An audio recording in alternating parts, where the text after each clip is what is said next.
experience the full power of the dark side.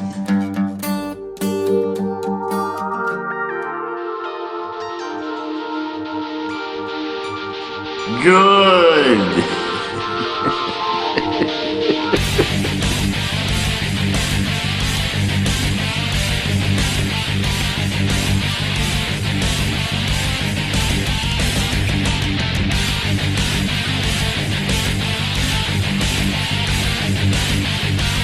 We will deal with your rebel friends soon enough.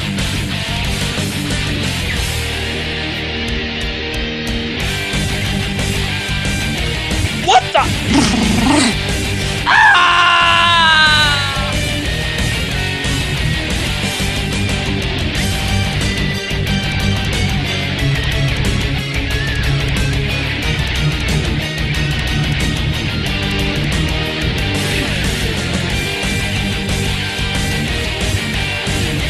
Misa back! Prepare to fire! Oh no!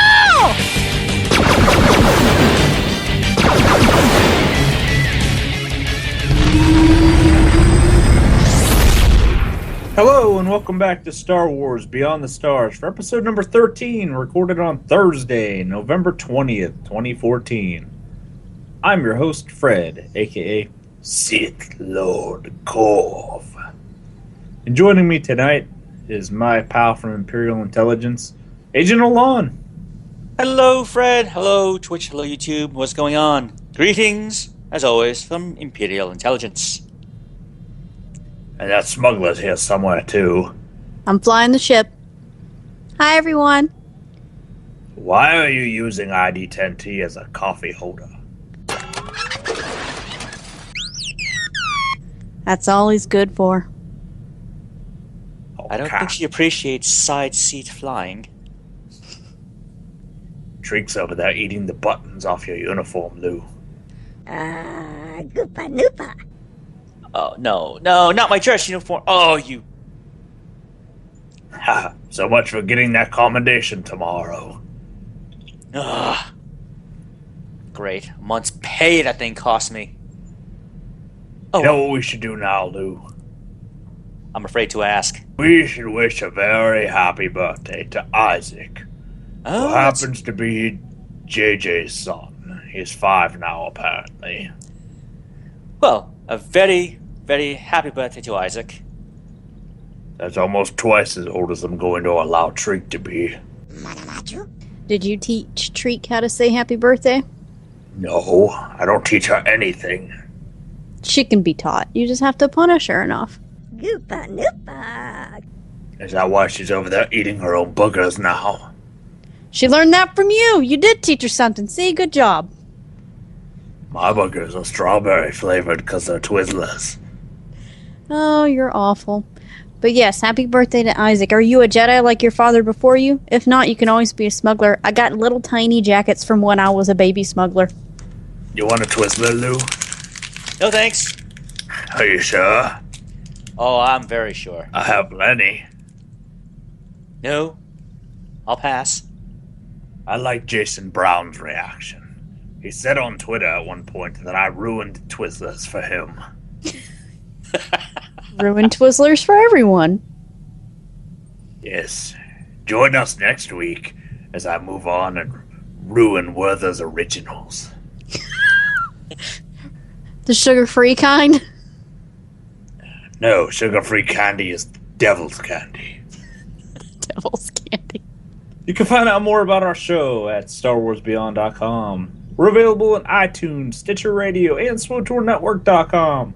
You can like us on Facebook at Facebook.com/StarWarsBeyondPodcast. Or you can tweet us at StarWarsBeyond. We ordinarily record this show live on Monday nights at 7 p.m. Eastern Standard Time at twitch.tv/NoSHTGaming. And Paige, what is coming up in the Captain's Log tonight? Before I say that, I thought you were going to wish Lou a happy birthday in our shout-out segment. He had a birthday this past week. We don't wish our own people happy birthdays. This is the Empire. Well, Lou, I had treat. Congratulations, you're another year closer to the Emperor slaying you. Oh, joy. I had Treek bake you a cake, but she kind of ate it. That's okay. And I'm over here eating what's left of the beetles. What beetles? There were no beetles. Where did you find beetles? It was beetle cake. Oh, Salty. I shouldn't have trusted her when she said she knew how to make cake. You can understand her? Can't you? No. I always thought Nananatu was just, I can't understand you. Alright, coming up in the captain's log, we have last week in game, companion disciplines, a suggestion from the general discussion forum. We have Agent Olan's intelligence report, where Lou will present lightsaber combat part 5. Plus, the weekly winner of the Agent Star Wars trivia question of the week, and your feedback in our community holo feed. And as always, we do have something quick to mention. This is just a friendly reminder that tomorrow, if you've been keeping up with it, tomorrow, Friday, November 21st, according to the live stream schedule, Eric Musco and one of the developers, David Demaray, they're going to continue with their Twitch live stream coverage of the upcoming class changes for 3.0. And tomorrow they should be covering the disciplines for the Jedi Knight and the Sith Warrior. All right, they already posted the dev blogs for the Guardian and Juggernaut a couple days ago, and then just today was the Sentinel and the Marauder. But those are just the written format. Tomorrow you'll actually see them go through it live. Get to see it for yourself. So look out for that Twitter announcement when they go live and tune in. And you can catch it there on their Twitch site, which is, I think, twitch.tv SWTOR? I'm trying to remember. Don't recall offhand. But yeah, look out for it. It'll probably most likely in the afternoon. Let's see, I think last time they did between 3 and 5 o'clock in the afternoon. And that was 3 p.m., 5 p.m., I think, Central Time. So go from there, folks. Yeah, they like to base that out of Austin time. Mm-hmm. And I believe it is twitch.tv/SWTOR. Yep. So yeah, tune in tomorrow if you have a chance, or just catch it later on because they will archive it on their stream. So it'll be there on their site if you want to take a look at it. And then next week will be the final one, which will cover the Agent and the Smuggler. Hear that? We find out what happens to you in a few weeks, Paige. Nothing happens to me. Only one person tells me what to do, and that's me. They're nerfing your jackets. Leave my jackets alone! Deleting them from the game. No. You're gonna have to wear ugly clothes. Don't do this to me. Like Roly Poly or whatever that fat dude in pink on the fleet was. Lou, you wouldn't believe how many disgusting people we saw on the fleet this week. Like, literally, maybe every 10 minutes, I was like, oh my god, look at this person. And they kept getting uglier and creepier and scarier. I'm going to interject this before we move any further. Paige and I spent the entire day yesterday PvPing. We got up at 9-ish in the morning, got on SWTOR, and we didn't get off until almost 9 o'clock at night. And we were PvPing nonstop. And between matches, we saw some of the ugliest, scrubby Some of it was disgusting. pub players in the game. Like, you said Republic players. I'm talking about the fleet, but yes. Yeah, true. Even if they're on the Imperial fleet, if they're scrubs, they're pub players. I just couldn't believe, first of all, that some of this gear existed, some of those dyes existed, and that people actually wore that stuff. I was like, oh my god. Some really nasty stuff. You should just go to the GTN and just type in dye and just look at all the colors that are out there. Really, if you want some entertainment, go stand by the PvP vendors and just watch all the trashy people that come by. It's like people of Walmart. It's like the people of the fleet. Should I start a weekly segment, the peopleofthefleet.com? I don't know. Nothing beats a body type 4 man named Ridiculous wearing Now, a what thong. if he listens to the show? If he's listening to the show, then he needs to change his outfit because it's disgusting. It really was. It was so nasty. Oh, is he wearing a slave dancer's outfit? No, worse. Somehow it was worse. What was he wearing? It was literally like a thong. It's something out of a cartel pack. It was disgusting. And he had no shirt on. It was gross. And then there was another body type 4 dude named like Sexy Beast or something. And he had like, I don't know, looked like lamps. Can you say that on the air? I don't know. I guess we're going to find out in a little bit. You might want to bleep that. We'll hit it in post. All right. Do we want to talk about our weekend game? I got to get away from that. Yeah. I think we'll let Lou start this week. What'd you do in game this week, Lou? Well, finally started to take advantage of the 12 times XP boost. The Shadow of Revan pre-order. So, the first one I actually went to work on was my Bounty Hunter, my Power Tech, on Jedi Covenant.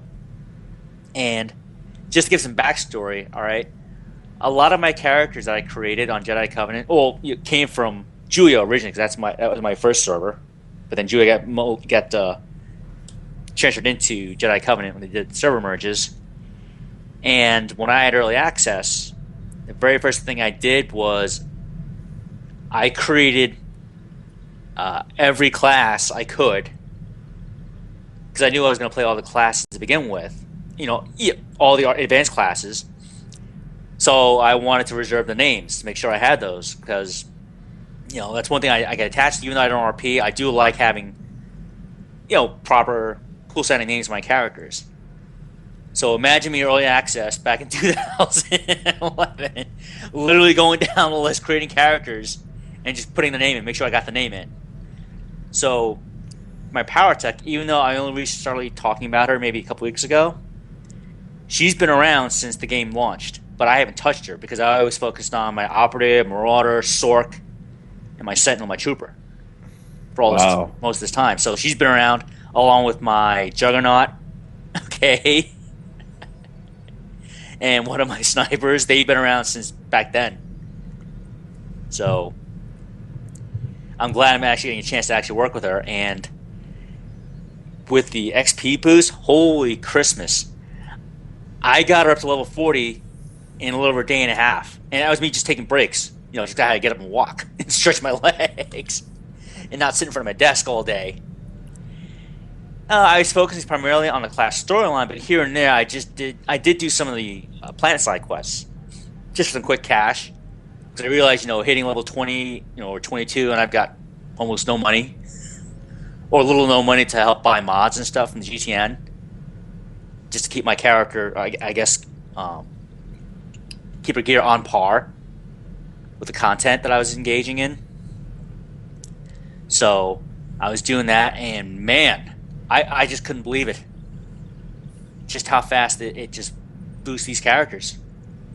I mean, now when I look back at Twitter and seeing all the players, tweeting Madmar and SWTOR family, and saying, now this.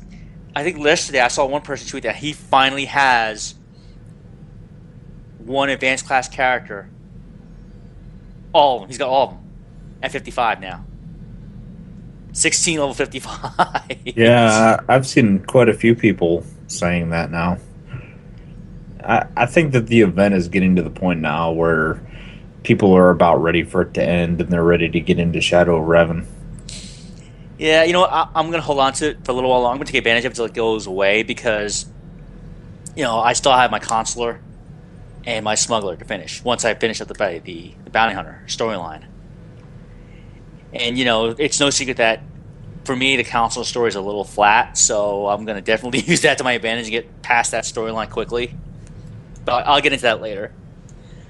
But for my Bounty Hunter, I'm enjoying the hell out of it because that story so far, from what I've seen, has some really funny moments. One of the best was actually when I hit Alderaan. Okay, and you meet the hoity-toity, snooty, Alderaanian nobility that's there.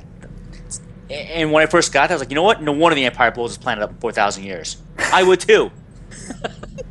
You wanted to blow it up right then. I wanted to blow it. You know what's going to happen to you 4,000 years from now? That's what you have to think. You're like, you know what, guys? You keep being bougie. You keep being bougie. That's why what happens to you happens to you. So, did you take house rest up on the Roffer then, Lou? Oh no, I'll get to that. But even then, like even before I got to Alder, I know trying to remember a couple of cut scenes to where you actually have the option to beat the crap out of the NPCs, which I enjoy. And for a lot of them, they weren't light side or dark side, which was awesome. I was like, you know what, I'm going to choose that option. And I found it enjoyable. And you know what, the bounty hunter, that makes perfect sense. I was thinking to myself, you know what, hopefully in the smuggler storyline, because I haven't gotten that far yet in the smuggler storyline, the smuggler has the same I guess flow and rhythm, because you know the bounty hunter and the smuggler, you know, they're neither good nor evil, they're just there. You know, they're there to look out for themselves. And I'm hoping that with the smuggler, that smuggler eventually gets the chance to like, wait, did you just give me lip? All right, dirty kick to the groin. You know, or pistol whip across the face. What'd you say? Pop. I noticed, though, by playing the smuggler and the bounty hunter, they try to justify through the planetary quests why you're allied with the Republic or the Empire. For the bounty hunter, they talk about all the Republic. You know, bounty hunting's illegal there in their world, so, you know, the Empire doesn't quite frown upon that as much. And with the smuggler, they're like, well, you're kind that's smuggling things. You're not welcome in Imperial space at all. Nope. They're not.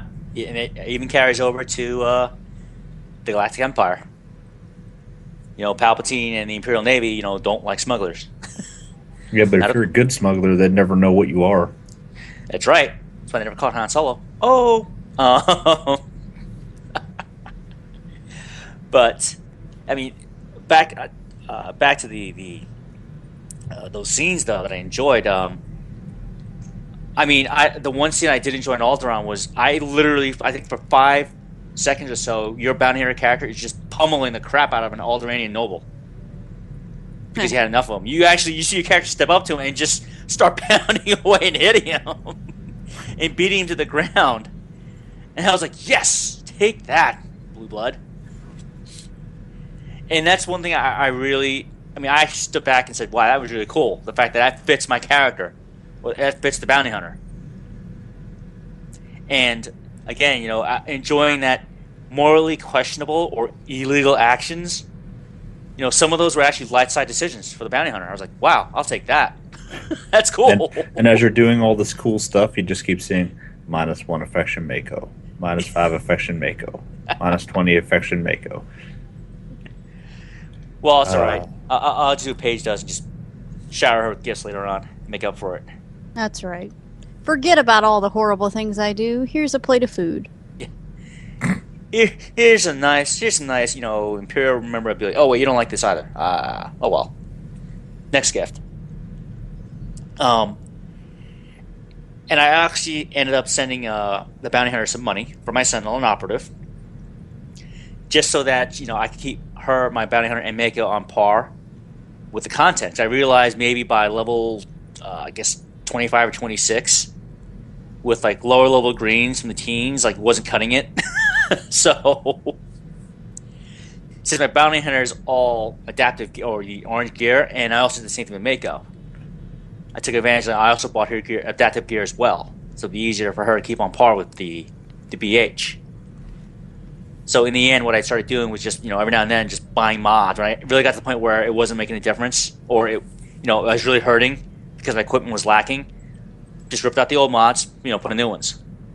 You know, it's helped a lot, and I'm liking it. So, you know, for a lot of players who are taking advantage of the 12 times XP, I say if you have access to adaptive gear, definitely swap into that, and just, you know, every now and then just swap out certain mods or buy new mods. That way the fights aren't as bad that I've seen some people say in the forums. Oh my God, you know, I'm getting my butt handed to me. Well, that's probably because you're level 20 gear and you're trying to do level 50 content. Upgrade something at least. You know, do something with that. So, once I get this bounty hunter to 55, going to work on the console next, just to get that story out of the way. But the decision remains for me that, who do I want to work on? My Shadow on Jedi Covenant or my Sage on Shadowlands? So I'll make the decision probably this weekend and start working on that. And they're both Miraluka, so they're both blind. Supposedly, blind. So's my sniper. Can't hit anything, can you? What, you made a Miraluka sniper? No. Can you imagine? Someone explain that. He used the Force to They see snipe. the Force. Oh, yeah, okay. I mean, that's the only kind of character you could play with one of those sniper rifles that doesn't have a scope, and it would make sense. Yeah. I can't believe they have sniper rifles in this game that don't have a scope. They don't have the graphic of a scope on it. Yeah, I know. It's like, wow, how are you supposed to hit? Are you like, what's that one? Are you Deadpool? This a Marvel Bioware crossover? Or how about how lazy they are sometimes, and they literally just take a blaster rifle and copy paste and name it a sniper rifle? Yep, and just slap on a different color palette on it, and new rifle. That should never happen. Well, that's a whole other discussion. But there are a lot more sniper rifles than assault cannons in this game. Yes, and I hope that gets fixed, because I know Commando's been hurting for a while. I mean, they've been asking for at least new ones, new skins for a while. But All art requests will be directed to the cartel market department. so it's going that way. I can't believe that JJ's in our chat right now bragging about having married Mako. That's disgusting. Paige, what did you do in game this week? Lou's not done. What? Really? No, he's not done. Let him finish. Oh, sorry. Go ahead. That's okay. Oh! Hello? Anyway. Hello. And as I mentioned before, definitely grateful for the XP boost. Since, console story. I mean, yeah, I'm only level 12 right now, my consular, but it's just... Okay? And, I know Fred mentioned before that... and I didn't know there's that I believe the console story has a lot of political stuff going on in the background. So... that is definitely one thing I don't find exciting at all. That kind of wheeling and dealing, and so I'm hoping it's not going to be as bad as I'm imagining it to be. Well, take how you imagine it to be, and then multiply that by 10.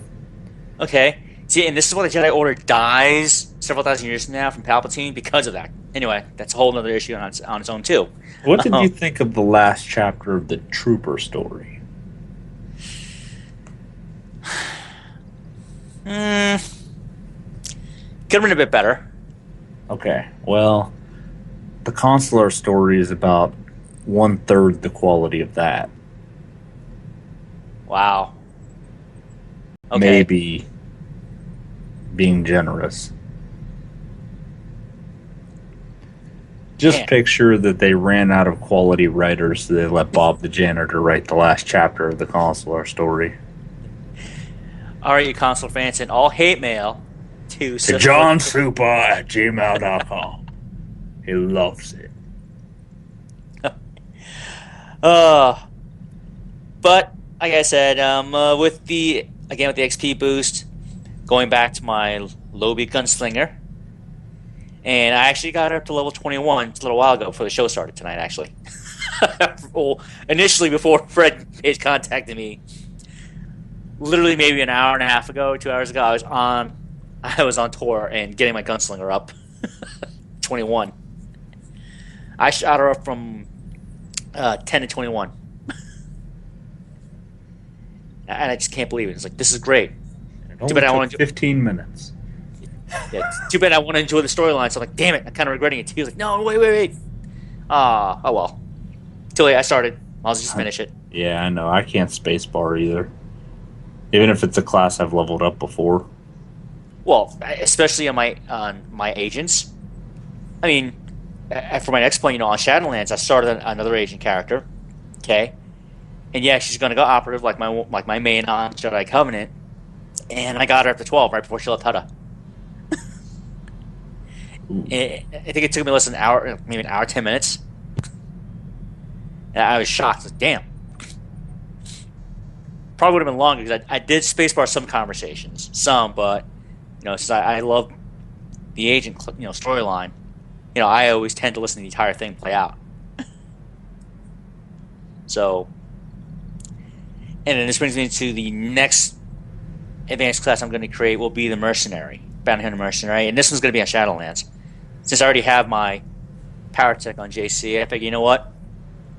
To complement the character in Shadowlands, I'll create the Mercenary there. And I think I'm going to go, I think Mercenary, I'm going to go down the DPS tree for the Mercenary. I don't know how good it is yet. I haven't done my homework on that advanced class yet, so I'll see later on.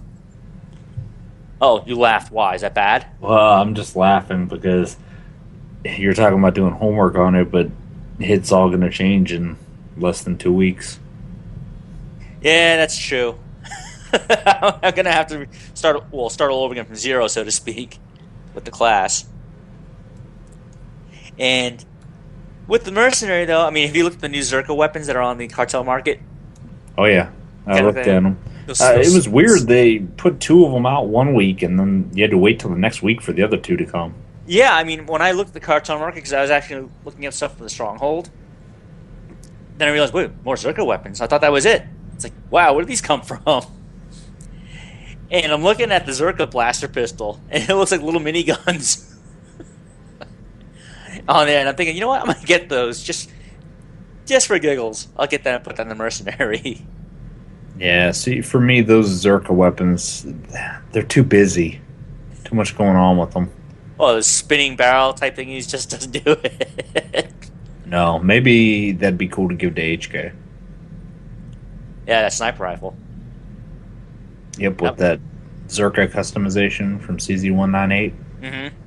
That'd be cool. With the Zerka weapon, hey. He's a walking advertisement for the Acme of the galaxy, Star Wars Galaxy. But then, lastly, I've just, trying to keep up with all the dev blogs and the live streams for the upcoming changes, less than a couple of weeks for 3.0, and reading some of the stuff that's come through so far, especially for the Marauder and Sentinel, because those are my other favorite classes in the game. A couple of changes, aren't sitting well with me, especially the one where I believe, they're they're getting rid of Crippling Throw. Which adds the movement debuff, as well as it's a ranged attack. I think it's at least 10 meters. And for those who are familiar with the warrior and the knight class, those classes, have very few ranged attacks as it is because they're primarily melee.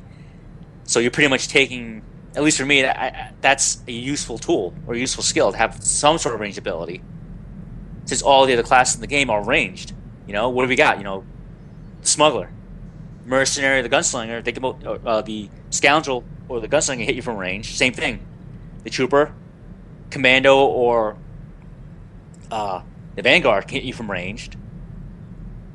All right, so I don't think it's right that you take away at least a helpful ability to at least keep on par with the range class, or at least give a melee class a tool to use against a ranged class, Well, I know that they did say that one of their goals is to increase the area effect damage that all the DPS classes are doing. So you should have a little bit more utility when it comes to area effect stuff. Maybe that's why they took away the range to balance it.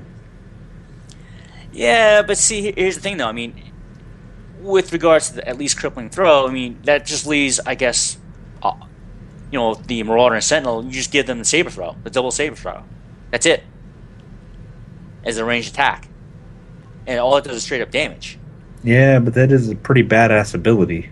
Yeah, oh yeah, it is. Don't get me wrong. It's also for me, it's one of the coolest looking animations in the game. But, and I think they're giving the movement debuff skill to the leg slash skill that Marauder Sentinels get. But I think don't quote me here, folks. I'm trying to remember. I think that has to be done twice. Like, you actually have to hit your target twice with Leg Slash before the movement debuff is applied. So let's take into consideration that your target's moving constantly.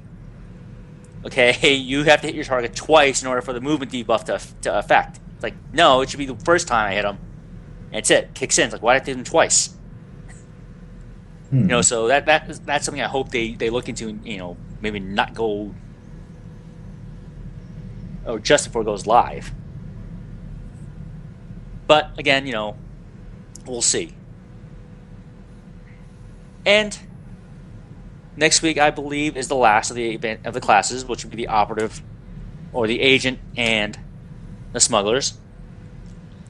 So I'll be paying very close attention to that, since, you know, the operative is my favorite class. She's primarily my main in the game. So I really hope they don't do another, you know, Zolo type attack on the class. They got him in a Skype call just to help them balance this time around. Well, what are operatives still good at? Take that away. Take that away. Make them useless. Make it so. So, you know, I hope, you know, I'm going next week, you know, with some optimism, and, you know, again, hopefully they won't, I guess, hit the agent with a Nerf bat. And that's been my game. Yeah, we shall see. And that's been my week. All right. So, Paige, what have you been up to over the last week? Now it's my turn. And now it's not. I'll tell you what I did this last week. Shut up.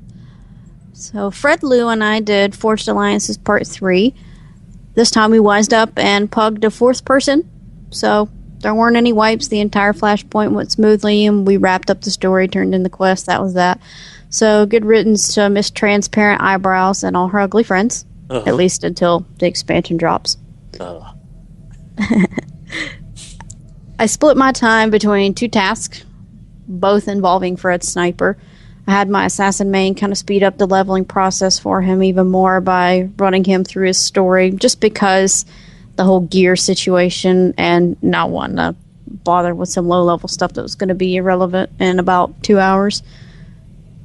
I did have to look away during the cutscenes because I haven't finished the agent story myself. And maybe Fred will be nice enough to return the favor and I can finish that story before this 12 times XP goes away.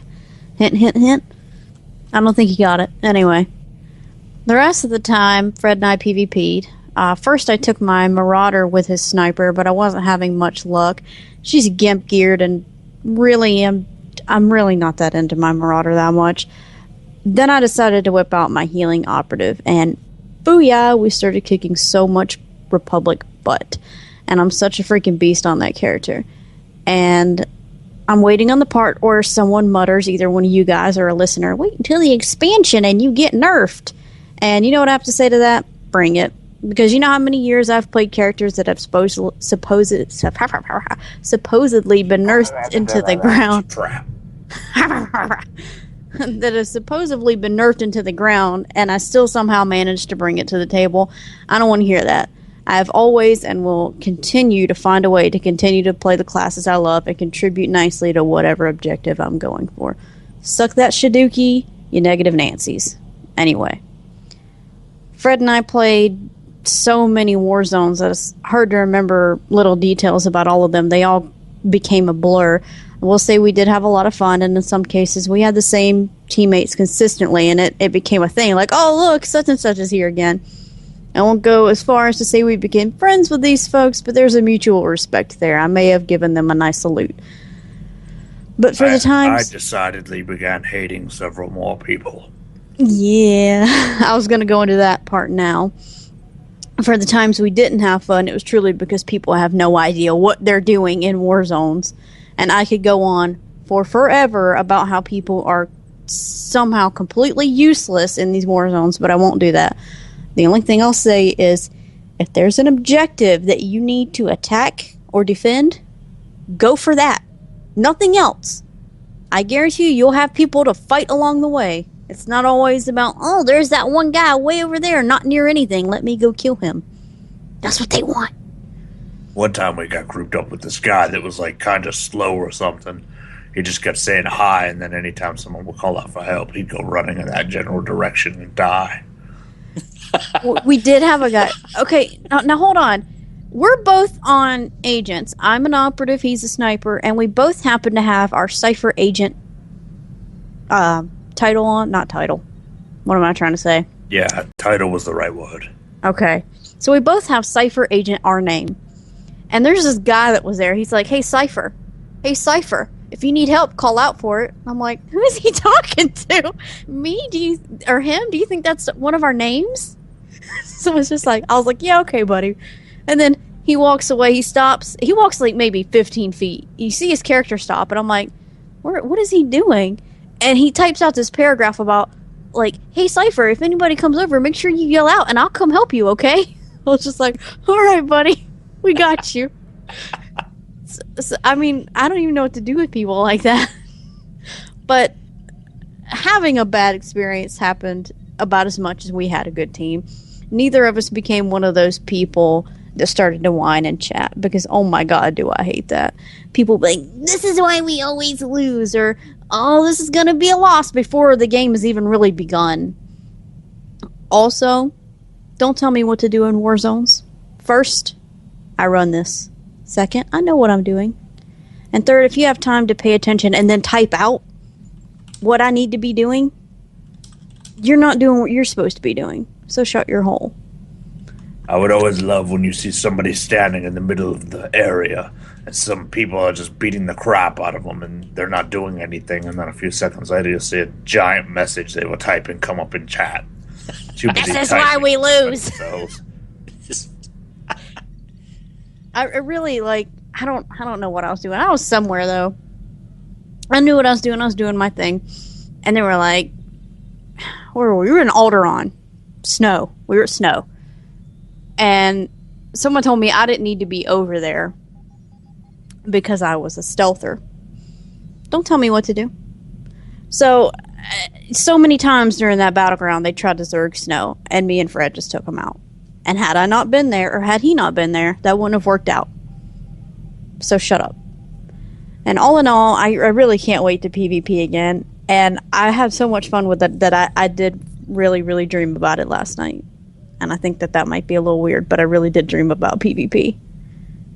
Nobody asked about your dreams. Okay. Smuggler, go away. Shut up, I'll shoot you in the face. I took your gun and put it in the refresher. I always have another gun. And it will be a decided improvement if I blow a hole through your face. I'll just get another implant and make you eat some other kind of half-melted candy. You can't make me do anything. Why do you think you were dreaming about PvP? I don't think that's what you were trying to have me dream about. Candy.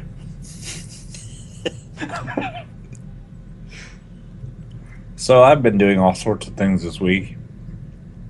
Unfortunately, though, the bullet points are pretty small because I've spent several hours doing each of them. I got my assassin on Shadowlands up to level 39, and my gunslinger's been doing dailies nonstop so that I could get some money over on Shadowlands because 3.0 is like a little over a week away.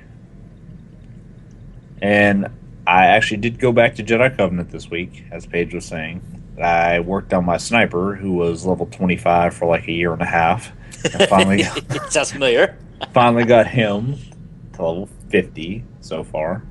I've been doing a ton of PvP on him, getting the comms built up, and I wanted to get to Valor rank 40 so that I could quit having to do the weapon dance to have more comms than the cap allows.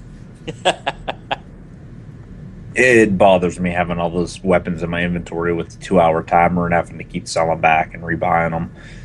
So once I got to Valor rank 40, that was really nice because then I just converted them all into ranked comms. And oh my god, like, if anybody thinks that weapon dancing is bull crap or shouldn't be happening, it really doesn't amount to much once you change it over into the ranked comms. Granted, I'd only been PvPing since probably level 47 consistently, but converting all of the Warzone comms I got from then got me less than the 1,200 ranked comms. And I had a ton of weapons in my inventory. So I imagine if you continued on that path, you'd probably only end up with 1 or 2 ranked pieces by the time it was all said and done. By the time you hit 55. Unless the XP slows down tremendously more. And I don't have any XP boosts for PvP. So I got 3 levels and a ton of comms. So you hear that, Jay Connell, when you finally listen to this? It was a PvP heavy week. Happy! Yeah, don't tell us what we're not doing. Yeah, damn it. We'll tell you what we are doing, and then you can assume what we're not. Oh, Fred, you're a sniper though, because I only, like, my sniper's still a low of a character. You and I both played our operative to max. I mean, have you found the story that much, or the content that much harder to be able to do on the sniper as opposed to the operative? I wouldn't say that it's easy to gauge that simply because 12 times XP and the fact that I'm under geared most of the time when I'm hitting something PvE wise. Okay. I will say though that he's completely mirroring my gunslinger on that server, who is level 55, and I've been doing the dailies on him. Mm-hmm. And if you have a geared tank companion, I would say that you can breeze through things a lot faster than you can on an operative. Because the operative doesn't have nearly the DPS that the sniper does. Unless maybe you're concealment spec, but I know you're a healer. Right. So yeah, my operative is pure heals. Yeah, your sniper would definitely be able to plow through things a lot faster. And your survivability is pretty much through the roof. Paige and I would be in those war zones, and it would take 2 or 3 people to kill me. Excellent. We actually got into a couple arena matches where we were down a player, and we still butchered the entire other team. Wow. Yep. There was one point we were in an arena. We ended up, what was it, like three of their players could heal plus, I don't remember what the other player was. And you said, oh my God, we're going to die. And we went in there and we wiped the floor with them so bad that they all left that one other guy. Yeah, they just quit? Yes, they left that guy. They left him. And Fred was like, sorry, man, after we killed him. I didn't realize he was the only one there, so I was like shooting him. Yeah, I hate that. If I realized that he was the only one there, I would have backed off and just let him fight one-on-one with the other guy that was with us. Because I hate that. I got into one time Paige had to step AFK, and she told me to go ahead and do a match without her. Mm-hmm. So I queued up, and I got into an arena, and it was literally me versus 4 people for the first minute, and then a second person queued in. And I told Paige, I said, if it wouldn't have been for that second person coming in there, I literally would have just stayed up in the spawn area and let it kick me out. Because 4v1 is not fair at all. And the match should never start like that. Yeah, the match should never have started like that. I can't believe he does that. It does. I hope they fix that, because all right, I've never PvP'd in Tor, but I have in other games, and I know with that kind of setup, that kind of queue, it absolutely does not start till everyone literally checks in. So yeah, I'm here and I'm ready to go. You should definitely try PvPing in Tor. It's one of the more balanced games for PvP in an MMO. Yeah, I'll probably do it on my low level characters, since my 55s, I'll probably get raffle stomped pretty quickly into the ground. No, it's about the same. I mean, you get bolstered at 55 even. True, I may give it a shot, and then probably start earning my, some PvP pieces of gear. Honestly, I think if you go in on your operative, you'll be fine.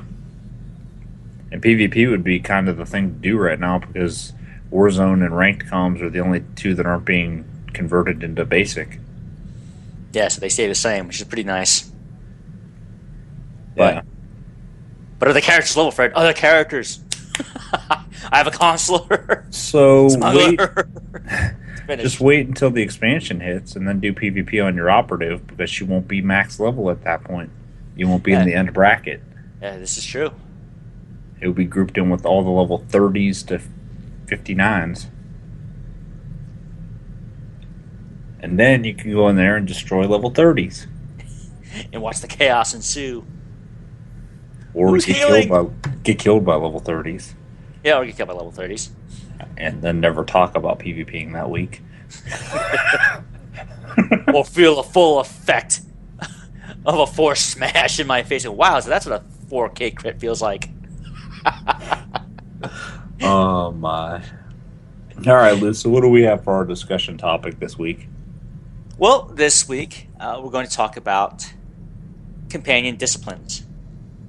This was posted in the general discussion forums of Soldier BioWare site, okay?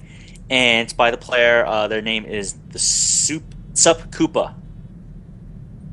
Okay, I said Super Koopa. No. It's Sup Koopa, okay?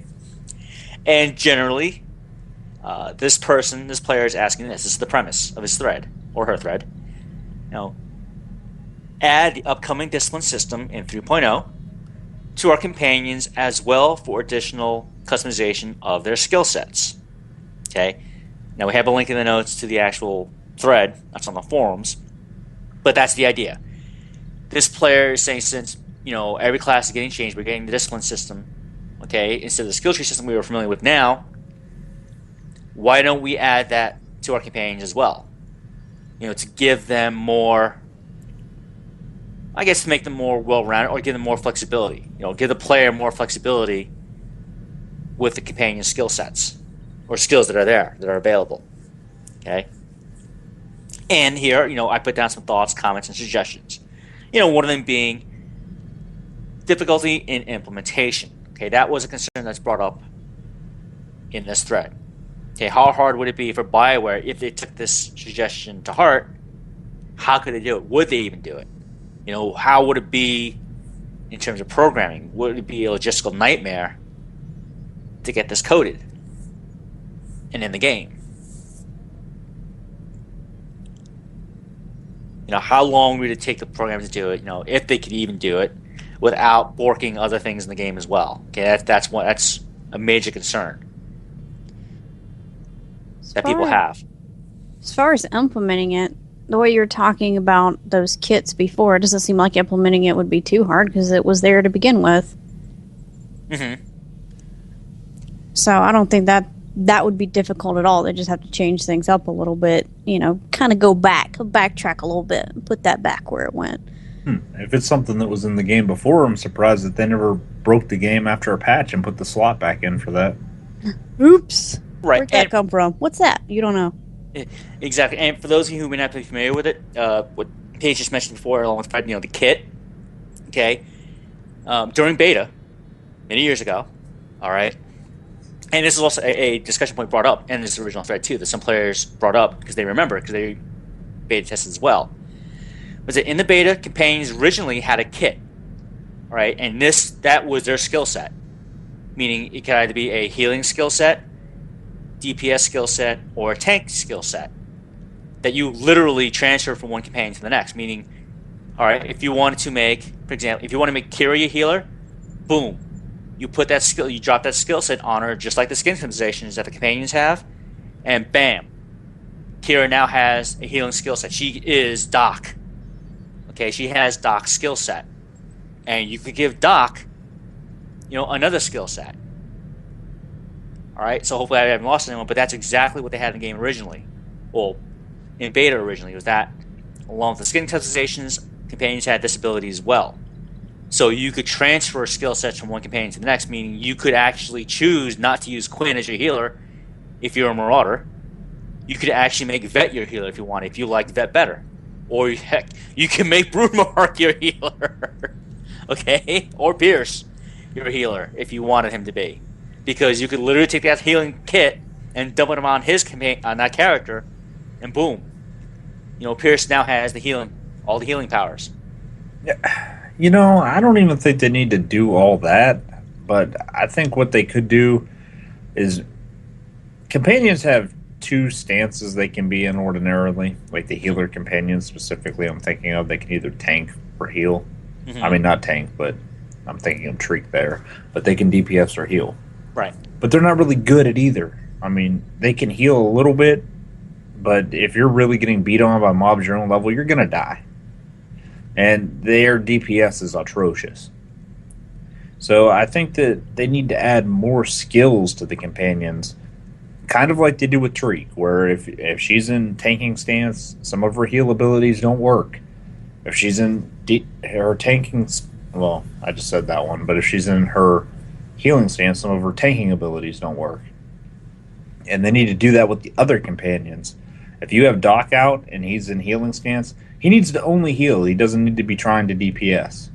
Exactly, and I'm glad you brought that up because that was actually brought up by quite a few players saying, you know what, they like this idea because in the end, you know, your companions, yeah, they're good. I mean, they work. Obviously, you know, we've all cleared the content with them. Okay, so that's not the point of contention. The point of contention that was brought up is that fact that they don't do any of their jobs well. Okay, meaning, for example, if Mako has two modes, she can either heal or she can DPS. Okay, and here's the thing though with Mako, if you put her in DPS mode, her abilities have, I wouldn't say an atrocious cooldown time, but it's there, it's noticeable, and you can tell between her special abilities and her basic attacks, she's useless as DPS. Okay. Well, at the very least, they need to disable her heals when she's in DPS stance. Because she will stand there trying to heal you when she's supposed to be damaging things. Exactly, and that was also another point brought up. The companions, when you put them in other modes, they're still trying to do their other job too. It's like, no, I want you to do this. You know, that's it. That is your strict role. You don't know how many times my crappy Marauder, I'd be like, son of a bee, Quinn, why aren't you healing me? Because I do so terrible on her. I'd be needing him to heal me, and I'd see him, like, auto-shooting something. I'm like, what are you doing? Right, well, and they need a balanced one, too. Like, all heals, all DPS are balanced where they do both. They need a third stance for these companions. And the companions that have two stances, and both of them are DPS, one's like armor penetration, and the other one like reduces cooldown speed or whatever, that needs to be changed. You need companions that have utility. Like, if they're going to be DPS, they all either need to be DPS in heals or DPS in tanks. There's no point in having a companion that has two DPS stances, because when's the last time you changed your companion to the other DPS stance? Yeah, you don't. No, I'm pretty committed to where I have them. And it would sure be nice if every companion actually had a utility. So if you're choosing to romance one, you can actually play with the one you're romancing no matter what build you are. Yeah, For instance, you know, if you're a Marauder and you're trying to romance Jaisa, Darkseid, it doesn't do you a lot of good to have a DPS companion out. True. You know, and Buckeye brings up a point. You know, you can unselect those particular abilities. Yeah, you can, but that doesn't stop the character from actually trying to do it. Or, you know, if those abilities, their actual abilities that you want them to do, are on a cooldown, what are they doing there? Nothing. That companion is doing nothing useful for you. Yeah, he does make a point about turning things off. I turn, like with Quinn, I turn off all his DPS abilities. That does not stop him from auto-shooting, and I'll look over and see that he can heal me. Those things are ready to be used, but he's busy, you know, pew, pew, pew, and I'm like, you a-hole. Yeah. And then I'm dead. Yeah, exactly. And again, that was followed up. The fact that you can unselect those, but the character will still do those or try to do those abilities. Like, no, that's got to be fixed, or at the very least be fixed, where if either one role in the neck or the other, you completely block out the access to those. You know, either shorten the cooldowns on those things, on the builds you want them to use, or, you know, boost them up in some way to make it effective. Well, companions need more abilities. That's the bottom line. You know, Treek, if she's in her tanking stance, she only has access to one of her heals. It's like an instant cast one. Mm-hmm. Your DPS companion, well, your healing companion, if you put them in DPS stance, what do they have? Like 2 DPS abilities? 3, maybe. Because most people don't keep all those AoE abilities and stuff that everybody seems to get on. That's just asking for crowd control to get broken. Right. Which, that would be amazing if your companion was smart enough not to break crowd control. It would help. Yeah, and Buckeye, brings up a point. Not more abilities, better AI. Yeah, you know what? If not more abilities, program the AI to act better. Because before we started the show, we did talk about this topic for a bit, and one of the things discussed is the fact that the AI for your companions in Dragon Age, okay, another BioWare game, at least for me, that's phenomenal. I mean, you could program Morrigan. You know what, Morrigan? You're going to stay ranged. You will never go melee, and here's why. Because I'm setting up your parameters right now, and here are the drop-down menus on her character screen. You can set Morrigan to do this, this, this, this, and this, and never do these actions. But I don't know how hard that would be to put, to transfer over to something that is as dynamic as an MMO, though, as opposed to a single-player game. He makes a good point, too, about the AI, because you'll have situations where your companion stands in the fire, and he's auto-shooting and not healing himself or you, so you both die. Quinn. But, there are times when I put one of my AoEs somewhere, and it seems like all the enemies run away from it. So I know that they can program the game smart enough to where they don't stand in the fire, but yet they still do. Well, I think that if they're not going to make the companion smarter, they should make companions take severely reduced damage from AoE, 25% of what a player would take. Because if they're the healer, their heals aren't good enough to out-heal that, and they're too stupid to move out of it. But I mean, look at Treek. They made Treek right. She's a good tank and she's a good healer. They need to make sure that all the other healing companions are performing at least as well as Treek. And tanking ones too. Right. Make everyone on par with Treek. And, Treek was, one of the latest characters, because now we have Treek and now we have HK. Well, HK was in when they made the game. It just wasn't available to us. Treek was developed sometime later, and she's a cartel market purchase, so of course she's overpowered. But they need to boost the rest of the companions up to her level at this point. I mean, I mean that's a valid point, but then we have to remember where Treek comes from. She's a cartel market item, and why would BioWare want to do that? Well, she's also obtainable in the game. True, but then why? If you want to get people to spend money in the cartel market, why would you boost up all the companions to her level? Because it kind of defeats the purpose of them buying it from buying her or buying her contract from the CM. Because it seems like one of the worst things you could do in a game like this is make content that you spent man hours on obsolete, which is kind of what they do to most of the other tanking and healing companions with her in the game.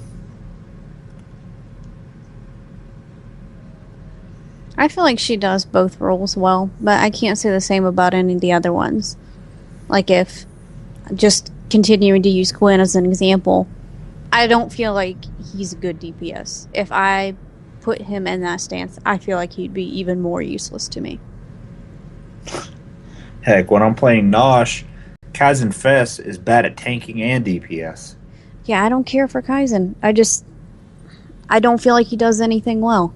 It's like I don't feel Mako's useful to me. I only keep Kaizen around because he's a lizard man. He has a soft spot because of my EverQuest heritage.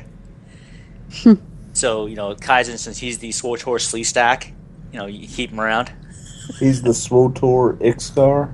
Ixar. So, I keep him around for nostalgia purposes. Although I wish he'd put on some shoes. Please. His species can't wear shoes. Get civilized. You win the temple and you don't have shoes on, buddy? You're embarrassing me. Wipe your feet before you come onto the ship. This is why you sleep down in the reactor room. Does anybody else have anything they want to add to that discussion topic? I'm surprised we haven't seen another companion added to the cartel market yet. Well, I think we will once Shadow of Revan drops. Sooner or later, I think one will be introduced. Yeah, that'll probably be coming down the pipe after the new species. Mm-hmm. That's our hope for, at least. I wonder what's all add. Cellcath healer. Ugh. You and the self-cat fixation. Hey man, it would make sense. I want a Cellcath force healer. That makes me just want to cook fish. Maybe they'll work it in, they'll somehow work it in with, since we do have, since we do go Manon for the Forge Alliance stuff, maybe they'll wrap it up to where, you know what, as one of the side stories, like, yeah, you get a new companion, he's a self-calf. I think it would be nice if we got another like everybody got a new companion out of the Shadow of Revan expansion. I mean, I have zero hopes of that happening, but I think it would have been nice since there's that unique on a class basis story. Mm-hmm. It would have been cool to get a unique companion there, even if it was like each one was just a different Cellcath or something, and they're just different colors and have different names. And maybe do different roles. I'm not sure if you've ever made that point on the air before, Fred, about giving everybody basically the same companion, but changing it up a little bit by giving them a different name or a different appearance per class. That way it doesn't feel like everybody's running around with, hey, look, Treek. It'd be like, oh, hey, this is Treek, and then this little guy is this, and this one's that, instead of everybody having the same person. That's one thing I suggested to Paige was instead of everybody getting Treek, make it so depending on what class you are, you get a random Ewok. They all do the same thing, have the same moves and everything, but they got different names, different appearance, possibly different gender. Mm-hmm. That way, not everybody has Treek. Depending on what class you are, you have a different Ewok. Right. I know to further supplement your point, I know earlier, back when Forge Alliance was first announced, that some folks in the forums are wondering, hey, it'd be pretty cool to go to your new companion idea, Fred. It's like, hey, maybe for the Republic, you get Theron as your new companion, for all the 4 classes. Whether you're a knight, smuggler, consular, or trooper, you get, Theron. That's a bad idea because then if you're Imperial, Nico, if we're I was gonna say, and if you're Imperial, you get Miss. I don't think you have eyebrows. Type, bad eye makeup. Oh no! See, if they give you her though, they'll give you some customizations for her. So maybe you could fix that butterface. Don't bet on it. If I can make Treek naked, I think I can give that chick some eyebrows. No, they'll give you 4 different customizations to just make her skin and eyebrows lighter. So eventually she looks like a cone head. She looks like she shaved her eyebrows off. We shouldn't keep throwing this chick down, but she's not real. So, oh my gosh, she's so ugly. So Paige, what is our Star Wars recommendation of the week? Da-da-da. For those interested in actually getting a look at the recommendation of the week, I will be posting a link with the photo on the Facebook wall after the show is posted to iTunes. And this week, what we have is not actually a product you can purchase, but rather something you can make yourself. I have placed a link in the show, and it will eventually be on the Facebook. It is a how-to guide for how to build a lightsaber out of PVC pipes and fiberglass. And the final product actually looks pretty cool. So if someone wants to make that for me, you go ahead and do that. And I like purple lightsaber crystals in my lightsabers. Thank you very much. I have a feeling you're both clicking on this right now. Well, I just wondered because, Sure am. Lights, PVC pipes and fiberglass. Well, mine actually works. Oh, wait, we're live, aren't we? What are you talking about? Yours actually works. You can turn that one on. Mine actually works. Okay, Lou. You don't have to make your own then. That's actually pretty cool. Not bad. Look at that first picture, though. Actually, some wear and tear on that saber. That's pretty cool. I can see some use. He has a lot of nice pictures in that to show you what he's doing, and he's very descriptive. So I think if someone, a listener or whatever, is hands-on and actually can do things like this, I'd like to see them do it. I can't do things like this. I'll end up burning the house down. That is pretty cool. I like that. And it does look really easy from here. Of course it looks easy because you're watching him do it. Whoa, it's a walking disaster. But yeah, it actually does that. The end result, though, it can't be denied. It's actually a very, very cool looking lightsaber hilt. I might do this, and it looks like the hardest part of this would be actually cutting the shapes into the pipe. Oh. Yeah, that looks pretty good with the. It looks like it's done with a bunch of big drill bits. You guys are really looking at this. I think that it looks pretty cool. I mean, the final, when he has all the crap laying out, I'm like, there's no way. But, when you see the final photo, it's like, wow. Mm-hmm. It looks really, really nice. And it doesn't seem like it'd even be that expensive to make. I mean, a lot of people already own tools like this. So it's just a matter of getting some pipe and some fiberglass, some batteries. I could get all the rest of these parts from the bathroom. Or ID10T. No, he's not built out of plastic. He's got some wires and stuff in there. Like, what is this attached to? Oh, nothing. Looks like an exhaust pipe. Exhaust pipe. All right, Lou. So what do you have for the intelligence report tonight? All right, folks. And in continuing from last week, today is Lightsaber Combat Part 5. And we start off with training methods. The various lightsaber training methods were largely devised by the Jedi Order, with other organizations borrowing elements for their own use. Most of the Jedi training elements were established by the Shi-Cho, which would continue to find a niche as a tutorial form.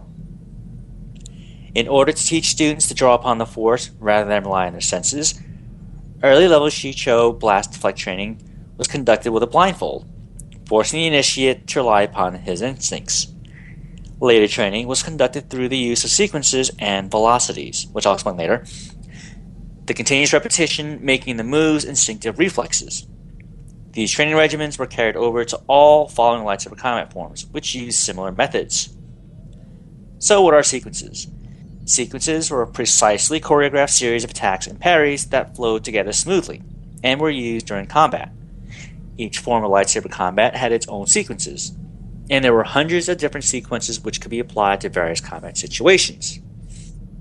Some believe that using sequences in combat was superior to using individual moves, because taking time to consider and use moves individually in combat was slow and inefficient, and using sequences instead of individualized moves was faster and more fluid, providing significant advantages. Sparring. Sparring was mock combat between two duelists. Sparring sessions provided novices with the opportunity to test their skills against an equal or greater opponent and learn from their mistakes.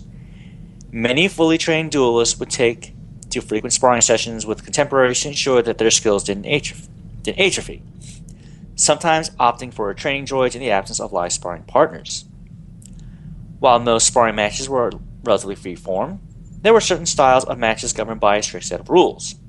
These more specialized matches were intended to develop skills in specific ways, such as developing timing or consistency. Duelan. The term Duelan typically referred to a lightsaber move where the duelist would hold his hilt's pommel at one section with the blade 30 degrees up and would be slashed at high velocity. However, the term also referred to a solo lightsaber training exercise in which a Padawan practiced sequences of moves against imaginary opponents.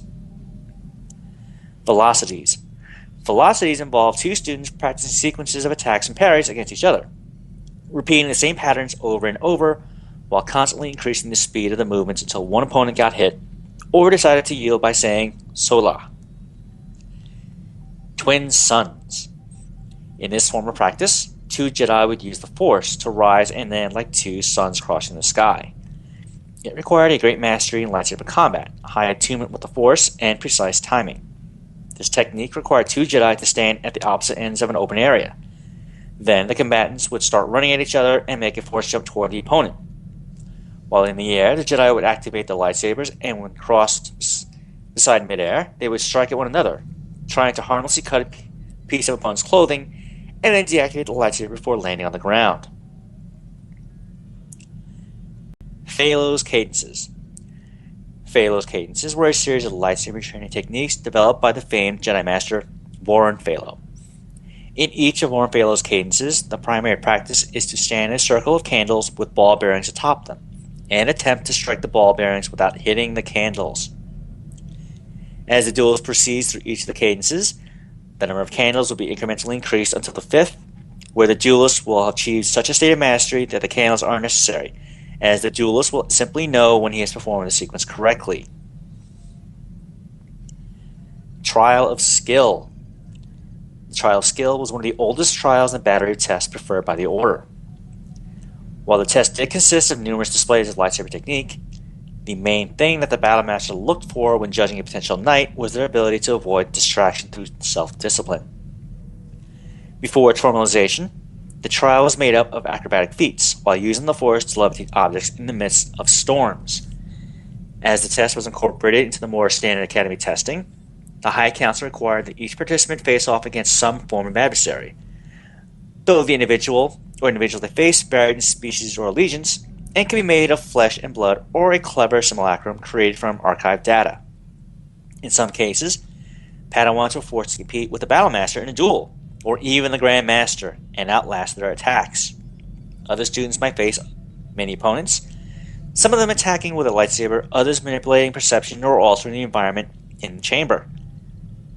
Additionally, the Council could opt to use the simulacrum program and send any number of Sith Lords to test the stamina of a young Padawan.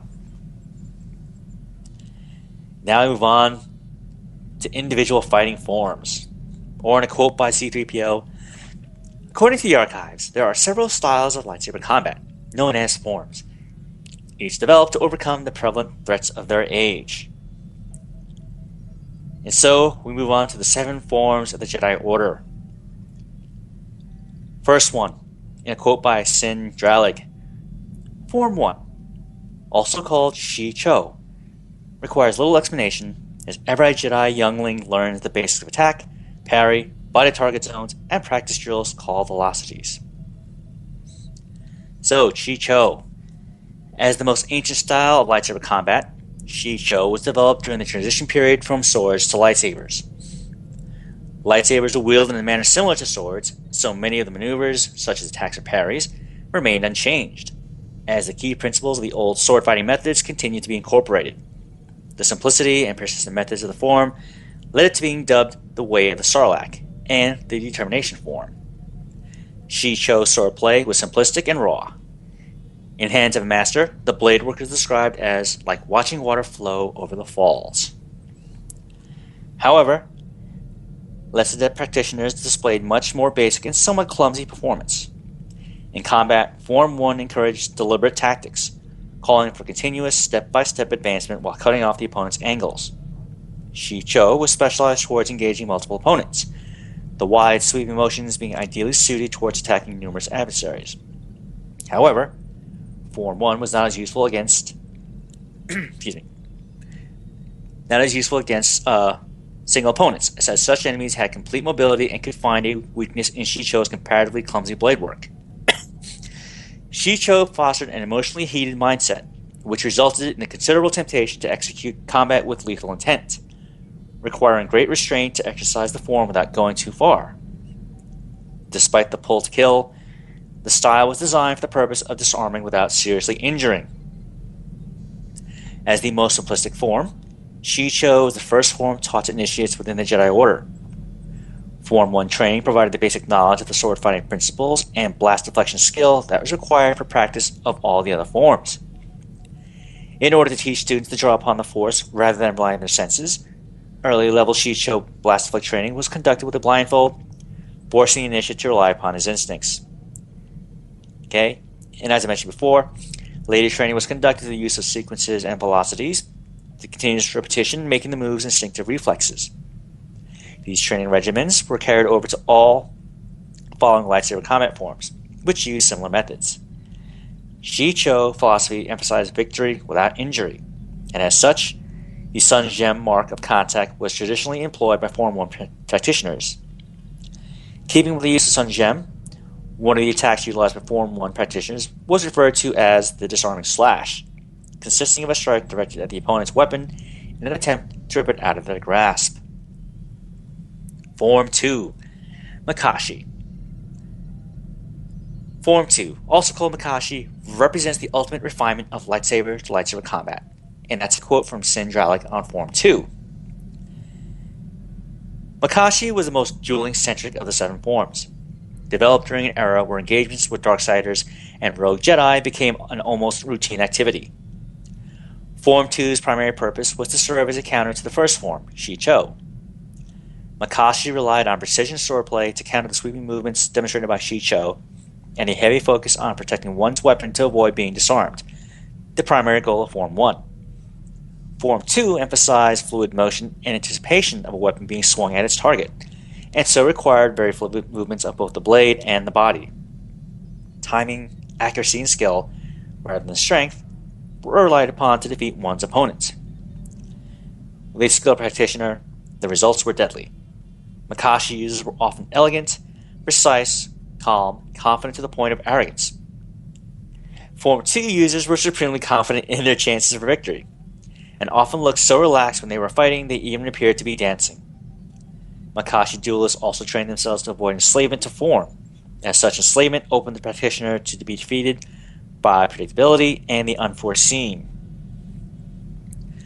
Due to Form 2's emphasis on blade manipulation and its many fluid one-handed moves, Makashi practitioners often wielded lightsabers that were specialized for such use. The most prominent weapon for this purpose was the curved hilted lightsaber. These weapons were used because the curved hilt fit better into the palm, granting better blade control and allowing for greater precision and strength. In addition to this, wielders often created highly decorated weapons and occasionally included blade guards, as shown with Dooku's lightsaber. The other, considerably rarer weapon type was the light foil, a specialized type of lightsaber used by the Necrosa Order. Original light foils were built with small handles for exclusively one-handed usage, and were much better balanced than typical lightsabers, allowing for greater precision. Form 3, Sorasu. Or in a quote from Kreia, yes, our favorite Sith Lord from KOTOR 2, a defensive technique, but effective. Use it if you do not wish to be hit, or if you are facing many opponents with blasters. With a lightsaber blade and enough skill and deflection, it is an excellent defense against blasters, but in other situations, it merely delays the inevitable. So, the original purpose of the Sorasu form was to counter blaster-wielding opponents, as the previous combat styles focused on lightsaber dueling. Becoming the most defensive of the 7 forms, Sorasu utilized tight moves, subtle dodges, and short sweeps designed to provide maximum defensive coverage, leaving the duelists less exposed to ranged fire. Over time, Form 3 came to transcend this basic origin and become an expression of non-aggressive Jedi philosophy. Sorasu utilized motions that occurred very close to the body, in an attempt to achieve near total protection and expend as little energy as possible while executing moves. Form 3 stressed quick reflexes and fast positional transition, in order to overcome the rapidity with which a blaster could be fired. This technique minimized the body's exposure, making a well-trained practitioner nearly invincible. Form 3 involved preparation for prolonged battles, where the user observed and learned as much as possible about their opponent's technique while engaged in combat. Also, by being more capable in lengthy battles, a Sorasu user had the ability to gain control of a combat situation, creating multiple options for the Jedi employing the form. A Form 3 user could choose to kill, disarm, or even reason with their opponent. Truly focused masters of Sorasu were very formidable due to their strong defense technique. However, Form 3 merely facilitated survival rather than victory. Form 3 initiates were more than capable of defending themselves from attack, but they needed a large amount of experience to learn how to effectively counterattack and entrap opponents. Masters had to maintain an incredibly strong focus on the center of the combat circle. since the defensive tactics of the form included guards and parries engaged very close to the body. Jedi who left small lapses in their otherwise strong defense left little room to avoid injury. Form 4, Ataru. Or, from a quote from Zez-Kyle, Ataru is the name given to the movements of this form. Though it is aggressive, it is focused, and its best use is in combat against a single opponent. Ataru was an aggressive combat form relying on a combination of power, strength, and speed. Practitioners of Ataru were always on the offensive, attacking with wide, fast, and powerful swings, constantly calling upon the Force to aid in their movements and attacks. By allowing the Force to flow throughout their body, they could overcome their physical limitations, including old age, as with the case of Master Yoda. Remember that great scene from Attack of the Clones? And perform amazing feats of acrobatics, such as somersaults and backflips, not only for attack, but also to evade the attacks and strikes of their opponents. The standard components of Form 4 focus on application of and smooth transition between the three axes of rotation in a three-dimensional space. The Suma. Specifically, the Jung Suma, spinning, Ton Suma, somersaults, and En Suma, cartwheels. Those who use Form 4 can move at high speeds and can rain strong blows, jumping and attacking through the air. Powerful and quick spinning attacks can be utilized from all angles, either from ground or air. A master in Ataru combat could appear like a blur to their opponents, attacking from all directions, from the front, the sides, overhead, or behind. The Force not only allowed them to perform athletic feats not possible otherwise, but it also helped guide their actions and movements in combat. Obi-Wan can always back up upon being kicked in the head is a perfect example of a Form 4 recovery, redirecting the kinetic energy. Form 5, Xian, or Jian-So. Or, from an old Jedi maxim, peace through superior firepower. Form 5 was created by Form 3 masters who desired a more offensive style. Since the defensive nature of Form 3 could lead to prolonged combat, sometimes dangerously so. It evolved into an accepted style by combining the defensive maneuvers of Form 3 with the more aggressive philosophy and tactics of Form 2. Form 5 also required a higher level of physical strength than the other lightsaber forms, due to its focus on complete domination of opponents. The form was developed alongside Form 4 at a time when the Jedi were increasingly called upon to actively keep the peace. Form 5 had two distinct variations, Xian and Jian-So. Classic Form 5, which is Xian, and this was developed first. Known as the Perseverance form, Xian was designed to protect against any blaster fire and strikes without compromising one's ability to launch powerful counterattacks. With its focus against blaster fire, Xian kept in mind that Jedi were often outnumbered by their opponents and needed to defend themselves while retaining offensive capability. However, it lacked effectiveness against single opponents. Xian practitioners were known to favor, or at least regularly utilize, reverse grips. Whereas Xian specialized in blast deflection, the more advanced Jian-So focused on lightsaber dueling.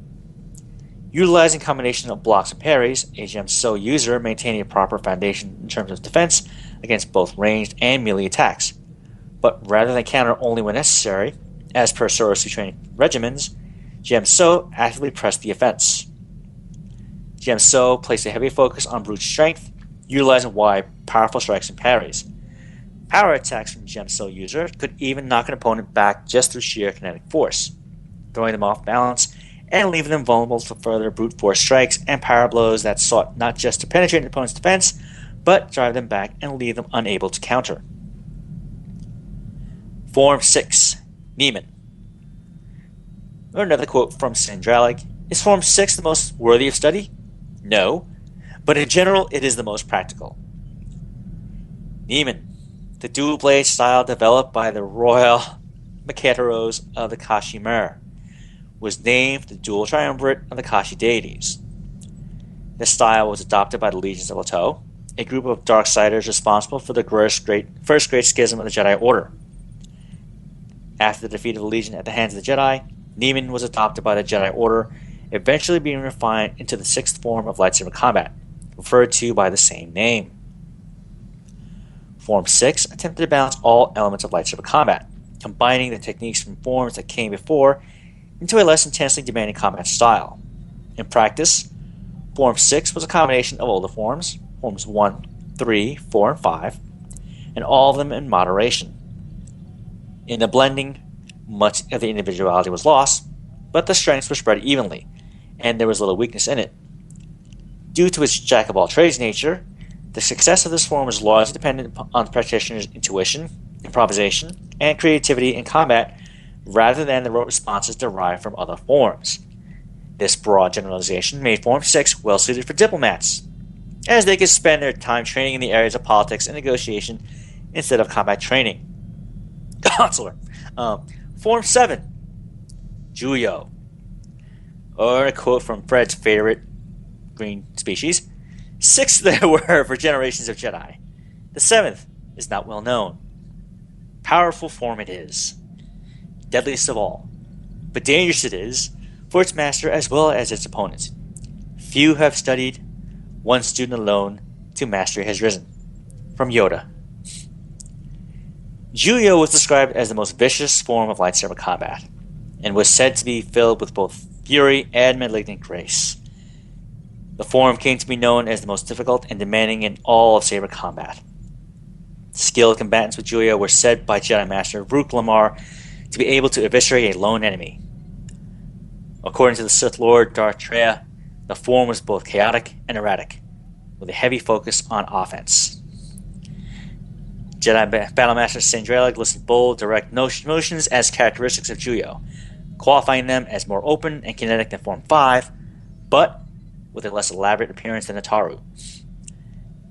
Dralik contrasted the tactics of Juyo as not nearly as graceful or linked as those of Ataru, instead referring to them as seemingly unconnected staccato sequences. He also listed one of the strengths of the form as its unpredictability. The form was said to necessitate greater energy than Form 5 due to a broader wielding of a user's focus and a deeper emotional link. Despite the challenges inherent in the use of the form, it could serve as a pathway to considerable power. Vapad was described as more than a fighting style. It was a state of mind that led through the penumbra of the dark side, requiring the user to enjoy the fight and relish the satisfaction of winning. The practitioner of Vapad would accept the fury of their opponent, transforming them into one half of a superconducting loop, with the other half being the power of darkness inherent in the opponent. The form was also mentioned with a cautionary warning by the Jedi that the use of Vapad led the user perilously close to the dark side due to its focus on physical combat. Vapad required a constant and sizable stream of force use from the user, where they barely contain explosion of force power essential to all variations of Form 7 as a prerequisite for its use. The form's attacks appear to be unconnected, its motions seemingly unpolished to an untrained observer. And this concludes Lightsaber Combat Part 5. Next week, we pick up with the 3 forms of the NJO, or the New Jedi Order. And as always, I want to say thank you to Wikipedia, StarWars.com, TheForce.net, and others for having all this great lore written up and ready for us to read. So folks, if you enjoy the Star Wars lore as much as I do, please visit these sites, look up your topics, and enjoy. Great lore segment, Luke. Thank you. And Jay, no, I don't hate the consulars. It's just I find their story kind of flat right now. I find their hats disgusting. All right, I'm not going to mention the hats, okay? That's a whole other story for... Do you want to be a nun? Not even a flying nun at that either. Oh! And that takes us into the community holo feed. Yes, community holo feed, where we go over your emails, tweets, and Facebook feedback. The first item up, trivia question of the week. Each week we're going to post a trivia question into our YouTube video version of the show. Simply go to StarWarsBeyond.com and we'll link you right to the episode. On the episode page, there will be a button you press to see the trivia question of the week. Alternatively, it'll always be after we say our goodbyes. Then shoot us an email with your answer to StarWarsBeyond@gmail.com. In your email, please include your character name, faction, and your server. If there is more than one correct answer, we'll do a random drawing to win a cartel pack. Everyone that answers correctly will be entered into a drawing for a much larger prize, which we'll draw on the show every few months. You can be entered into the grand prize drawing every time that you answer correctly. So, this week's winner is... Dun, dun, dun. Well, actually, the answer, first of all. For those of you who did not get it, this week's answer is the Celestials, also known as the Architects. Okay, I know Fred and I had this discussion last week when I mentioned it. The question. He guessed it was the Arcana. No, it's close, very close, but it's actually the Architects. Okay? Dun dun dun. Dun dun dun. Very similar, because remember, the Architects literally moved entire systems, planets, to shape as they saw fit. The Arcana never did that. They could travel amongst the galaxy, yes, conquered most of the galaxy, but they never did stuff what the Ancients did. Okay, what the Architects did. All right, case in point is Corellia. All right, Corellia's system is is perfectly formed. Okay, you've got Corellia, then you've got the other planets of Talos and Traelus, which you don't see in Tor, but they are there in the Star Wars universe, that are also habitable planets that have life on them. Okay, if you ever play Star Wars Galaxies, when you go to the Corellian system, you can also go to Corellia, Talos, and Traelus, and you'll see everyone there. Okay, but yes, it was the Celestials. So, congratulations to Sibel. Hope I'm saying it correctly.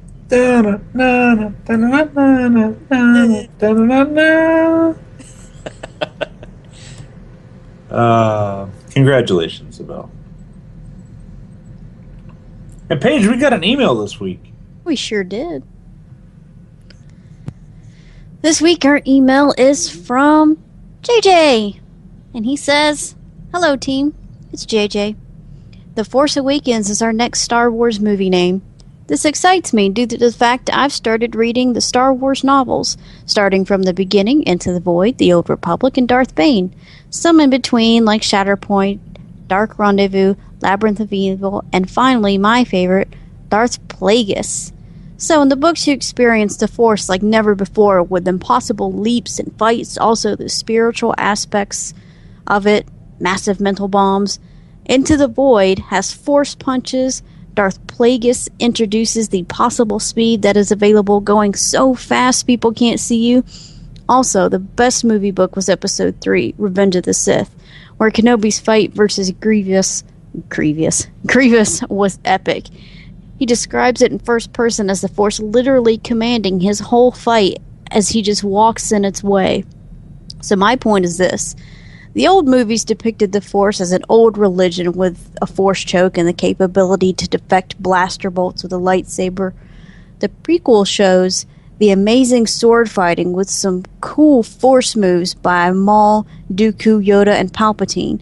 But I feel like this set of movies can really show us the unlimited possibilities of the Force, like Anakin had in the Clone Wars and that weird cube of the Force with the light and the dark side children, showing that the Force is not just a war weapon but a real tangible thing.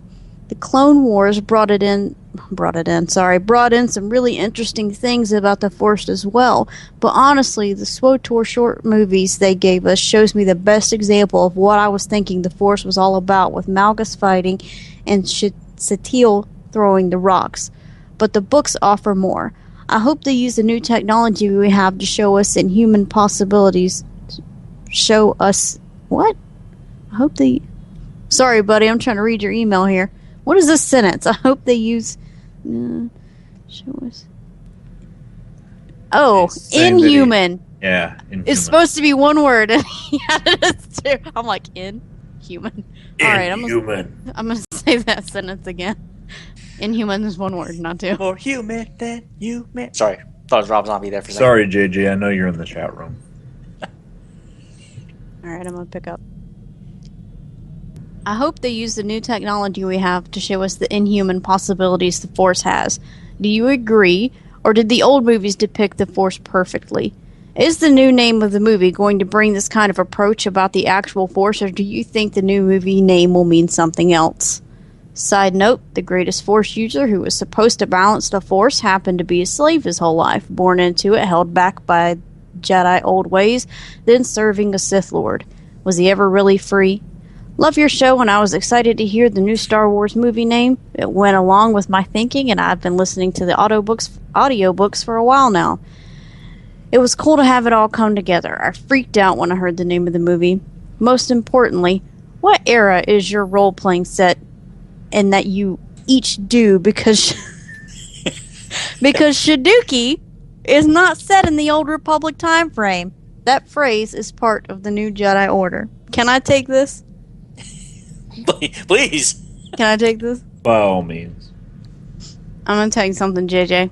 Shaduki is a word that I just made up on the spot because I can't say bad words on the air.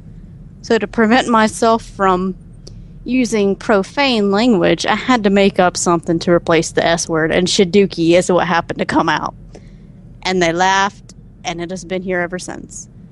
As far as your questions in the email about whether or not they're going to use the new technology to show us like the Force further in depth, I don't know. I don't know that. Well, I will say as part of this, it wasn't that in the original movies that the Force was portrayed as some old religion. That's what the Imperials that didn't understand it referred to it as. The Force always was what it is. It's just, in the original movies, you didn't have a whole lot of Force users to explain what it was. And also, Anakin wasn't intended to balance the Force himself. What ended up happening through the will of the Force was that through Anakin, the greatest light side Force user of all time comes to be. And he himself was the strongest dark side user. Right. Mind if I pick up after this, Fred? No, go ahead, man. Oh, okay. Hey, JJ, to bring up some of your points, the first one being with the new Star Wars movie. It's called, yes, The Force Awakens. Yes, I'm hoping that they will take advantage of today's special effects, because if you do have the original movies, okay, if you have them on DVD, I believe those are also going to have the behind the scenes stuff that come with DVDs nowadays. And I know on one of them, I forgot which one, but I think it may have been with with Phantom Menace, or maybe even Attack of the Clones, where they interview Lucas.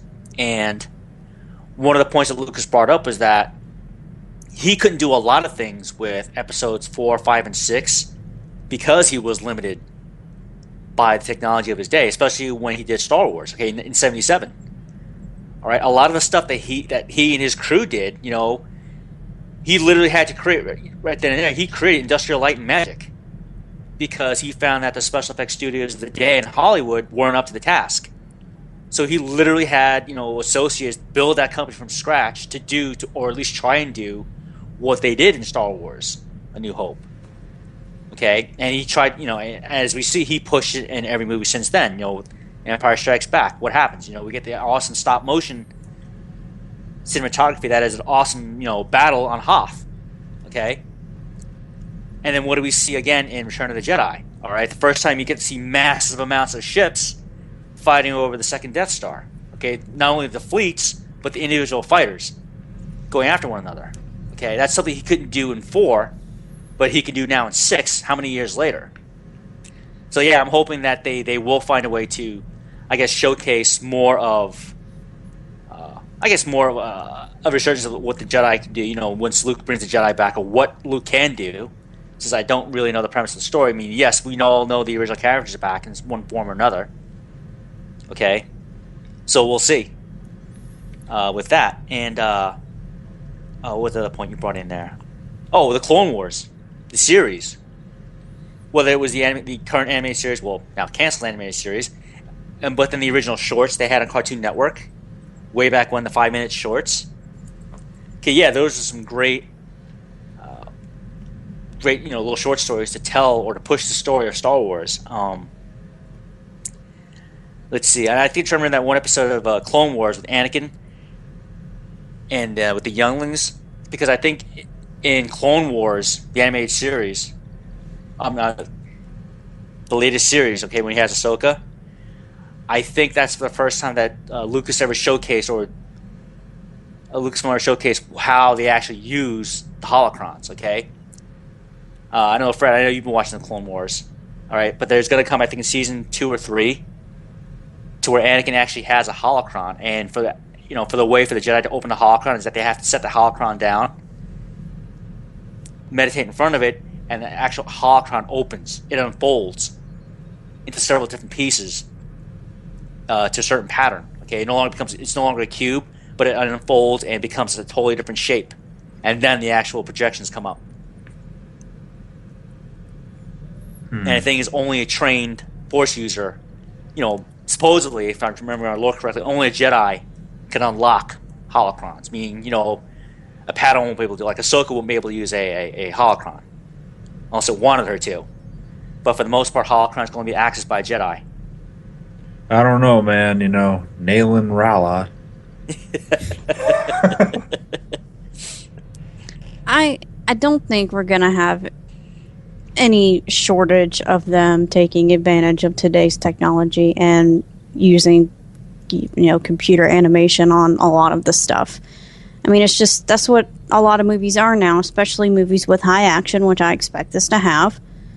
And movies set in space, we can't film in space, so we're definitely going to have a lot of stuff there. We're not going to have any shortage of graphics, no way. But I don't know. We filmed us landing on the moon. That's if you believe that. Yes. Anyway. but we're not going to go there. There's a drought. I'll bring up another one of Jay's points. I hope they do move and show other aspects of the Force as well, not just, stuff like the Force lightning or the incredible, abilities we see with, Ataru, okay, the acrobatic lightsaber fighting styles. Because if you read the books, especially the books from EU, all right, that Luke and the Force users have many different powers that they never really show in the movies. For example, or maybe if one character from Clone Wars, okay, Master Luminary Unduli, all right, she is a Force healer. Not only is she, typically BA Knight or Master, but she also, her thing was she can heal. All right, so when she was leading her particular clone army, after every battle, what were her and Barriss Offee doing? They were actually healing their soldiers. They would actually go up to their soldiers, do the stereotypical lay their hands and, heal thyself type move.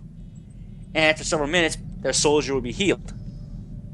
Okay, so that's one Force. And I hope that's one aspect they do show, or at least bring up the fact that, not only can the Force be used offensively or defensively, it can be used for other stuff. Okay? Kind of like that. Like just outlined with the fact that how did Luke reach Leia? When he was hanging upside down, outside of Cloud City. He reached out to the Force and was able to talk to his sister while she was, a couple thousand miles away, leaving the planet.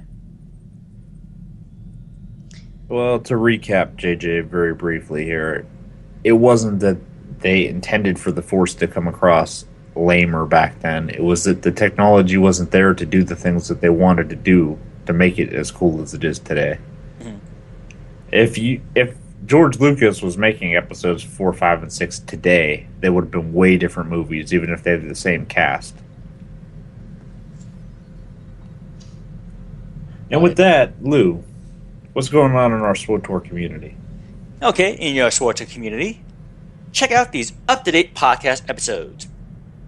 Caroline Run Radio, episode 132 is available on CurlianRun.com since November 18th. UtiniCast, episode 175 is available at utinicast.com since November 13th. The Unnamed SWTOR Podcast, episode 59, posted on November 4th and can be found at GatticGaming.com. SWTOR Escape Podcast, episode 65, is available at NewOverlords.com since November 18th. Old Republic Radio, episode 87, released on November 18th and is available on iTunes. The Bad Feeling Podcast, episode 41, posted on November 20th That's today. To iTunes and or at badfeelingpodcast.com. Be warned. This is an explicit podcast.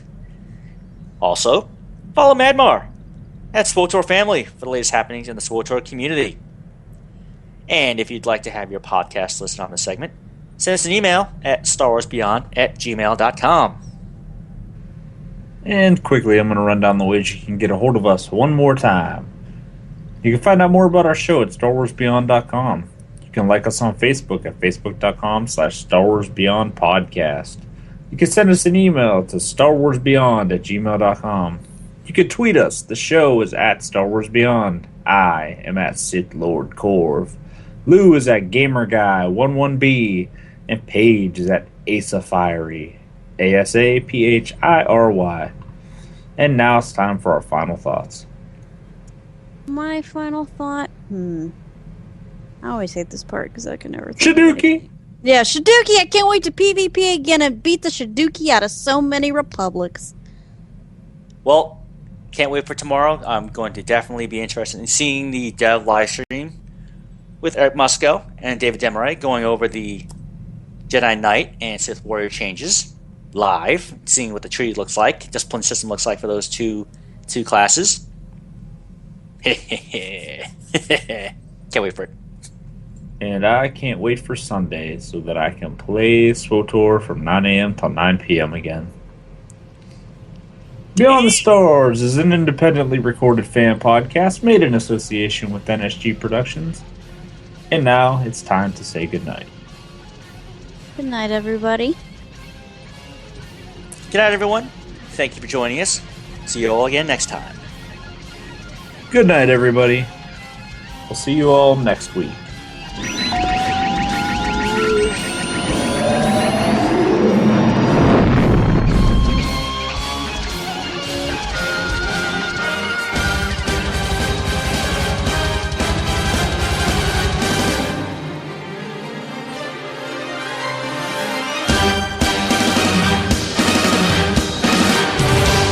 You've served your purpose. Beyond the Stars trivia question. The week of 20 November 2014. Clue number 1. We originally hailed from a world that would become the seat of galactic civilization and power. Clue number 2. By the time we conquered our second world, we would be called after the name of our first prominent warlord. Third clue. War would be central to our lifestyle, along with honor, duty, and family bonds. Clue number 4. Over time, our custom of adoption would diversify our ranks.